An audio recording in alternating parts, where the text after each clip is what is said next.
नमस्कार, मैं वीना वर्मा हमारे यूट्यूब चैनल एस्ट्रो वीना पर आपका हार्दिक स्वागत करती हूँ। धन्यवाद भी देती हूँ आप मेरे साथ जुड़े हुए हैं और मुझे मौका दे रहे हैं मैं आपके साथ ज्योतिष, वास्तु, न्यूमरोलॉजी से संबंधित जानकारी शेयर करूँ। और इसी चैनल के माध्यम से मेरा प्रयास भी यह है कि अगर किसी के जीवन में कोई समस्या है या किसी को किसी तरह की सलाह की ज़रूरत है तो मैं देने की बिल्कुल पूरी कोशिश करूँगी। और मेरी सलाह से अगर किसी का जीवन सुखमय होता है तो मुझे अपार खुशी मिलेगी। तो आज जो हम चर्चा कर रहे हैं वो गोचर के बारे में है। गोचर में सभी प्लैनेट्स जो हैं अपनी एक राशि से परिवर्तित होकर दूसरी राशि में जब जाते हैं, एक घर को छोड़ के दूसरे घर में जाते हैं तो उसको गोचर या ट्रांसिट कहा जाता है। तो अभी क्या है कि मंगल जो है 22 फरवरी को अभी मेष राशि से परिवर्तित होकर मेष राशि से वृषभ राशि में प्रवेश करेंगे और वृषभ राशि में राहु ऑलरेडी है। तो वृषभ राशि में कभी मंगल और राहु की युति विभिन्न राशियों के ऊपर क्या क्या प्रभाव डालेगी इसके बारे में हम जान लेते हैं। कहीं कहीं तो किसी को अकस्मात धन की प्राप्ति होगी, कहीं एंग्जाइटी होगी। और अगर हमें किसी चीज़ से बचने की ज़रूरत है और हमें किसी उपाय की ज़रूरत है, क्या क्या सावधानियां रखनी चाहिए, इसके बारे में भी हम चर्चा करते हैं। तो शुरुआत हम करते हैं मेष राशि से। मेष राशि में अगर हम देखें तो मेष राशि का स्वामी भी मंगल है और मंगल जो है अग्रेसिव प्लैनेट है। ये तो इसके अंदर जोश, उत्साह भरा हुआ रहता है। और अब ये आ जाएंगे इनके सेकंड हाउस में। और सेकंड हाउस में क्या है कि मेष राशि के लिए ये अष्टम भाव का स्वामी भी है और प्रथम भाव का भी स्वामी है। सेकंड में आ जाने का है जहाँ पर कि राहु पहले से ही विराजमान है। अब हम देखते हैं कि सेकंड हाउस हम लोगों के जीवन में क्या क्या फल देता है। तो सेकंड हाउस से हम अपनी वेल्थ को देखते हैं। सेकंड हाउस हमारे कुटुंब का भाव है, हमारी वाणी का भाव है। तो हमें क्या है कि यहाँ पर इनको क्या फ़ायदा देगा और हमें किन चीज़ों से बचना चाहिए, तो इसके बारे में हम देख लेते हैं। अब शुक्र की राशि है। शुक्र की राशि में थोड़ा सा प्लैनेट जो है अग्रेसिव हो जाएगा। यहाँ कोष वृद्धि तो होगी, परंतु इनको क्या है कि इनको चिंता रहेगी धन संग्रह की। अब धन के भाव में आ जाएगा तो डेफिनेटली जिस जिस जगह पर इंसान पहुँच जाता है या कोई प्लैनेट भी पहुँच जाता है तो उसके बारे में चिंतित तो होता ही होता है। तो ये क्या है कि इनको धन संग्रह की चिंता रहेगी और राहु पहले से विराजमान है। तो हो सकता है कि इनका जो व्यय जो है, कोष, संचित कोष जो है वो अकस्मात थोड़ा सा कम होने लग जाए तो उनकी सेविंग की ये ज़्यादा चिंता करेंगे। और सेविंग की चिंता में हो सकता है इनको थोड़ी सी टेंशन और एंग्जाइटी हो। इससे बच के रहने की ज़रूरत है और सोच समझ के खर्चा करेंगे तो इनका जो इनके जीवन में स्थायित्व आएगा और फिजूल खर्चा नहीं होगा और मानसिक शांति बनी रहेगी। इनको क्या है कि कुटुंब में दो चीज़ों का इनको ध्यान रखने की ज़रूरत है। एक तो कुटुंब के लोगों का अगर सहयोग आपको नहीं मिलता तो निराश होने की ज़रूरत नहीं है। आपको सिर्फ अपने आप पर विश्वास रखेंगे तो आपको हर तरफ से सफलता मिल जाएगी। दूसरी चीज़ ये है कि अगर कुटुंब के लोग आपको सहयोग नहीं देते तो आपको तुरंत आवेश में आने की ज़रूरत नहीं है। ज़रूरी नहीं है कि वो आपके अकॉर्डिंग चलें और आपका पूरा सहयोग दें। दूसरी चीज़, अगर आपको किसी बात पर भी क्रोध आता है तो वाणी पर नियंत्रण रखने की सबसे ज़्यादा ज़रूरत है। आवेश में आके कोई भी ऐसी बात मत कीजिएगा क्योंकि मंगल और राहु की युति जो है, कभी एक्साइट होके कुछ भी ऐसा अपशब्द ना बोल दें कि परमानेंट किसी चीज़ के रिलेशन ख़त्म हो जाए। आप तो दिल के साफ हैं, आप कुछ भी बोलेंगे कोई बात नहीं, आप थोड़ा तुरंत भूल भी जाएंगे, पर दूसरे के दिमाग पर कितनी ज़्यादा गहराई से बातें असर करती हैं ये आप नहीं जानते और इसका आप अंदाज़ा भी नहीं लगा सकते। तो यहाँ पर थोड़ा सा संयम की ज़रूरत है। थोड़ा सा आवेश में आके कोई भी कदम नहीं उठाएंगे। और इससे बचने के लिए आप क्या कर सकते हैं कि अगर शुक्र की राशि में आए हैं तो अगर दुर्गा माता के मंदिर में आप नारियल की भेंट चढ़ाएंगे शुक्रवार को तो आपके लिए बहुत अच्छा रहेगा। हम आगे बढ़ते हैं वृषभ राशि के ऊपर। वृषभ राशि के ये प्रथम भाव में विराजमान होने वाले हैं और अगर हम देखते हैं तो इनके सप्तम भाव का स्वामी भी है और इनके द्वादश भाव का स्वामी भी है। तो क्या है कि ये जो है वृषभ राशि के जो जातक हैं अपनी लाइफ को एंजॉय करेंगे, एक्साइटमेंट रहेगी और इनका एनर्जी लेवल जो है क्या है कि वृषभ राशि के जो जातक हैं वो निरंतर काम करते रहते हैं। तो इनके अंदर मंगल जब इनके प्रथम भाव में आ जाएगा, उत्साह और उत्तेजना की वृद्धि हो जाएगी और एक रस जो काम करते रहते हैं वो भी ख़त्म हो जाएगा और जोश इनके अंदर भरपूर आ जाएगा और ये काम को जल्दी जल्दी करने की कोशिश करेंगे और इनकी कोशिश ये रहेगी कि हर काम में हमें जल्दी से सफलता मिले। ये इनके साथ में रहेगा। रोज़गार के लिए इनके लिए समय बहुत अच्छा है और कहीं अगर ये आप यात्रा पर जाते हैं भ्रमण से, तो आपको रोज़गार में उन्नति होगी और आपको रोज़गार में कार्यों में लाभ भी होगा।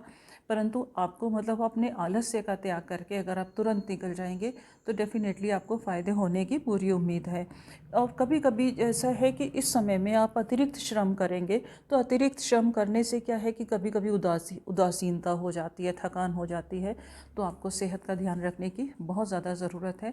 अगर आप सेहत का ध्यान नहीं रखेंगे तो जो एक्स्ट्रा एफर्ट्स आपको डालने हैं वो कैसे रखेंगे।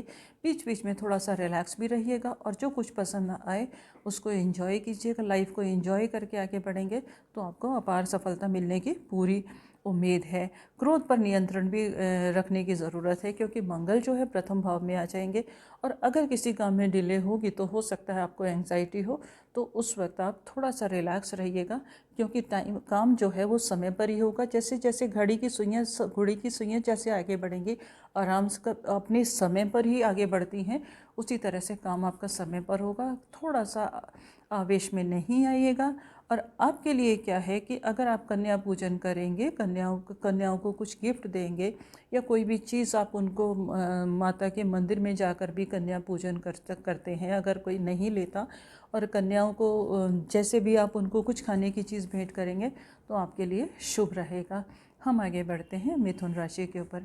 मिथुन राशि के ये द्वादश भाव में प्रवेश करेंगे और द्वादश भाव में क्या है कि ये इनके 11th हाउस का भी लॉर्ड है, साथ ही साथ इनके छठे भाव का भी लॉर्ड है और छठे भाव से ये इनके द्वादश भाव से इनके 3rd हाउस को भी देखेगा, छठे को भी देखेगा और सप्तम हाउस को भी देखेगा।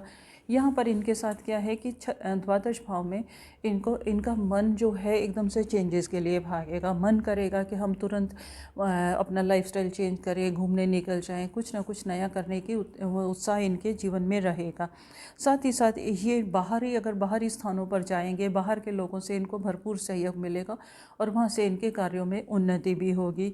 और इनको स्वास्थ्य का ध्यान रखने की बहुत ज़्यादा ज़रूरत है क्योंकि छठे भाव को देखेगा और छठा भाव मंगल का ही भाव है तो थोड़ा सा प्रमोट भी करेगा। तो अपना लाइफस्टाइल जो है आप हेल्दी रखेंगे तो आपके लिए बहुत ज़्यादा अच्छा रहेगा। आपके 3rd हाउस को भी देखेगा तो आपके अंदर जोश जो है वो बहुत ज़्यादा आ जाएगा।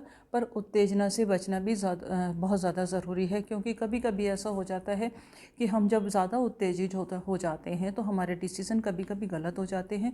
तो अगर सोच समझ के डिसीज़न लेंगे, जल्दबाजी में डिसीज़न नहीं लेंगे तो आपके लिए अच्छा रहेगा।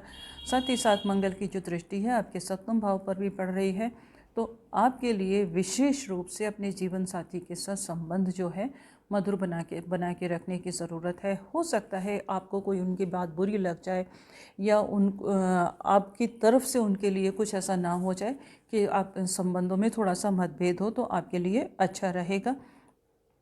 आपको क्या है कि अगर आप चाहते हैं कि आप उत्तेजना से बचे रहें, आपका कोई नुकसान ना हो, आपकी हेल्थ अच्छी रहे, तो आप अगर ट्यूसडे को हनुमान जी के मंदिर में सिंदूर भेंट करेंगे तो आपके लिए अति शुभ परिणाम मिलेंगे और जो भी नेगेटिव रिजल्ट मिलने की थोड़ी सी भी उम्मीद है वो काफ़ी हद तक ख़त्म हो जाएगी।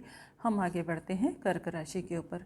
कर्क राशि में क्या इनके ये 11th हाउस में प्रवेश करेंगे और 11th जो है हमारा आय का घर है, हमारे लाभ का घर है और यहाँ पर क्या है कि ये इनके 5th और 10th हाउस का स्वामी है। 5th हाउस हमारा त्रिकोण है, 10th हाउस हमारा केंद्र है और केंद्र और त्रिकोण का स्वामी जब हमारे 11th हाउस में आ जाएगा तो डेफिनेटली हमें बहुत ज़्यादा अच्छे परिणाम मिलेंगे। सोर्सेस ऑफ इनकम बढ़ने वाले हैं, जो आप चाहेंगे हासिल करेंगे और घरेलू वातावरण जो है वो आपका काफ़ी अनुकूल हो जाएगा। कारोबार में उन्नति के लिए आपका बहुत अनुकूल समय है।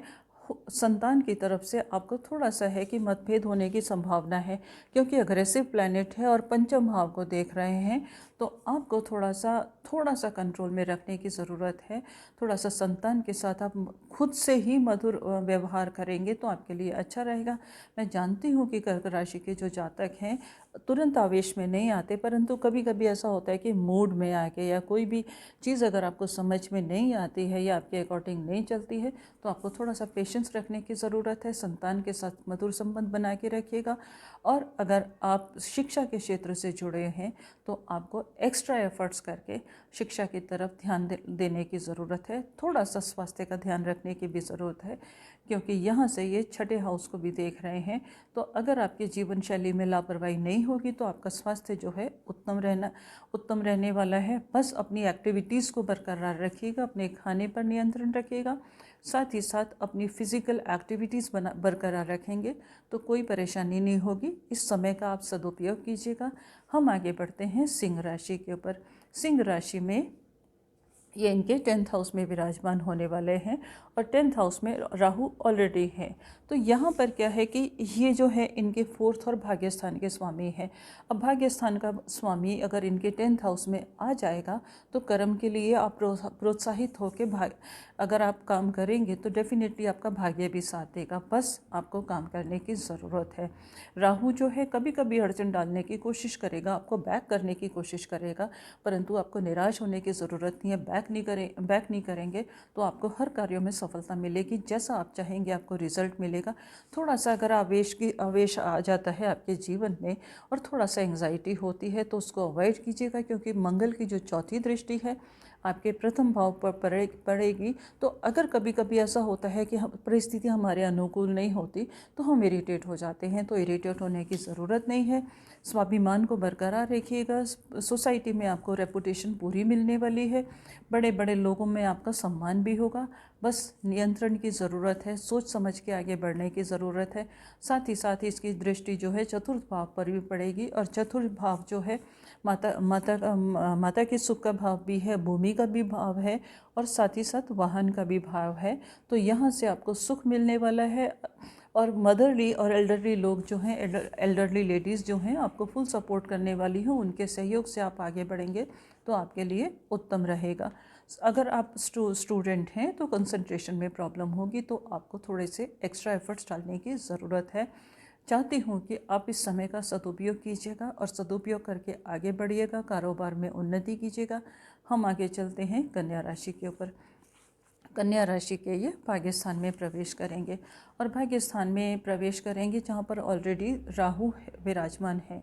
क्या है कि कन्या राशि के लिए ये 3rd हाउस का स्वामी है, साथ ही साथ अष्टम भाव का भी स्वामी है।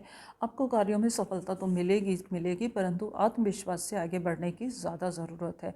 आत्मविश्वास से आगे बढ़ेंगे तो आपको हर काम में सफलता मिलेगी। सफलता के लिए हमें थोड़े से एफर्ट्स तो डालने ही पड़ेंगे और आपको कभी ऐसा होता है कि हमारे पास सब कुछ है, सब कुछ होने के बाद भी हम हर चीज़ को एंजॉय नहीं कर पाते।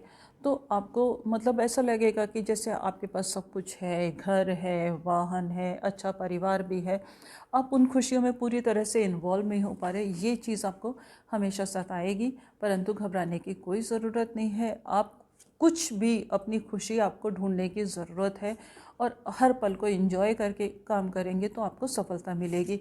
राहु जो है आपके प्रथम भाव को भी देख रहे हैं, तो हो सकता है कभी कभी ऐसा हो सकता है कि आपका मूड स्विंग करे, कभी इरिटेट हो जाए, तो उससे बचने की ज़रूरत है। उसके लिए मैं आपको एक छोटा सा उपाय बताती हूँ। अगर आप वो करेंगे तो आपको डेफिनेटली आपका मूड भी अच्छा रहेगा और आप जो चाहेंगे आपको हासिल भी होगा। आप पानी का कोई भी बर्तन ले लीजिएगा, उसमें थोड़ा सा रोज़ वाटर डाल लीजिएगा और जब भी आप इरिटेट हो, परेशान हो, उदासीन हो, तो उस पानी को अपने फेस के ऊपर स्प्रिंकल कीजिएगा और उसको फ्रेगरेंस को सूंघेंगे तो आपका दिन जो है और आपका मूड जो है वो बिल्कुल खुशमय हो जाएगा। और आप हर चीज़ को एंजॉय कर पाएंगे, क्योंकि लाइफ को एंजॉय करना, जब हमारे पास सब कुछ मिल रहा है तो लाइफ को एंजॉय करना, हर पल को एंजॉय करना हमारे लिए बहुत ज़्यादा ज़रूरी हो जाता है। इन्हीं शब्दों के साथ आपसे विदा लेती हूँ।